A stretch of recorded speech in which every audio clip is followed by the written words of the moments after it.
Well, a lot of provisions in the amended act would definitely make Nigerians very happy. We did a very thorough job, very painstaking. We took cognizance of the peculiarities of the country. We did not allow too much outside interference, and we're very patriotic in our submissions. And at the end, we believe strongly that what the President has just assented into Act of Parliament will make for a better election in the future, and will also lead to prosperity, and will also lead to transparency of the electoral process. At the end, Nigerians will benefit a lot from future elections. Every vote will now count. So how have you been able to reconcile the concerns of Nigerians that they raised before the concurrence? Well, I think all Nigerians wanted was that in the IREF portal, which is a kind of viewing center of the outcome of most of the polling unit results, that they would like to see that transmitted electronically. We have included that in the amendment that has just been signed into Act of Parliament. But we also took cognizance of areas where there may not be any network, where there may not be communication capacities and availability. And we said, since the polling unit result comes in Form EC8A, which is signed by the presiding officer, signed by the agents, and signed in the presence of security agents, copies are given to all. Then we can use that as a primary source of collation at that unit. And then, of course, we transmit it, even if there is no network at that time. Once you step out of there, maybe towards the ward center or the local government center, it will drop into the IREF, and people will still be able to view.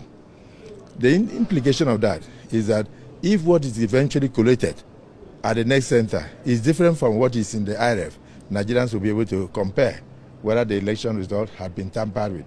And for us, that had always been the problem in the country, that once election result leaves a polling unit, it will be tampered with or mutilated. That has been eliminated today. So we are satisfied that we have met the aspiration of Nigerians. That the issue of real time also comes in. Once you transmit, even if there is no network at that time, once you go to where there is network, it will still drop. So eventually everything will still be shown. So we are happy and satisfied that we have been able to interpret the intentions and the yearnings of majority of Nigerians, not those who are politically motivated, not few people who make noise. Noise is different from lawmaking. And I always say, no matter what we did in the last 2 years, we went to retreat in Lagos, we went to retreat in Ibadan, everywhere. Those things were just mere consultations. The final outcome of what was amended happens in the plenaries of both chambers. And we felt in the last 1 month that we have done a lot. And even the Senate, for instance, we sacrificed even the holidays. The Mr. Speaker had to call back members who were on a bit of a break from plenaries, from budget sessions, to come back and undertake this all-important national assignment. That's why I said we are very satisfied that going forward, we are going to have more transparent election. This has never happened since 1960. We have never had electronic transmission of results in any of our laws.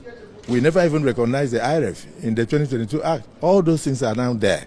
And at the end of the day, more powers are given to political parties, that they should decide who their candidates are. And above all, participatory democracy, more inclusiveness.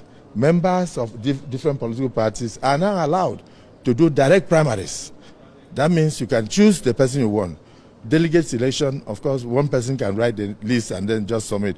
But this time around, the members who are in the political party will stand up and vote for their candidates and the candidates of their choices. That some people don't understand that it is not even good that in an election you have 5 people contesting. One person scores out of 300,000 votes. One person scores 290,000. And then for one reason or the other, he is disqualified by the court. And then the person who scored 1,000, who is not popularly elected, will now be declared a winner. All those things are eliminated. We have now recommended that where such a case happens, then you should call for another election. And that also comes even with the governorship election, where somebody who scores the second highest vote may not meet the 2/3 of the spread of the requirements in local government and will be declared a winner. No, we don't want that kind of situation. We want something that will help Nigerians to truly elect their leaders.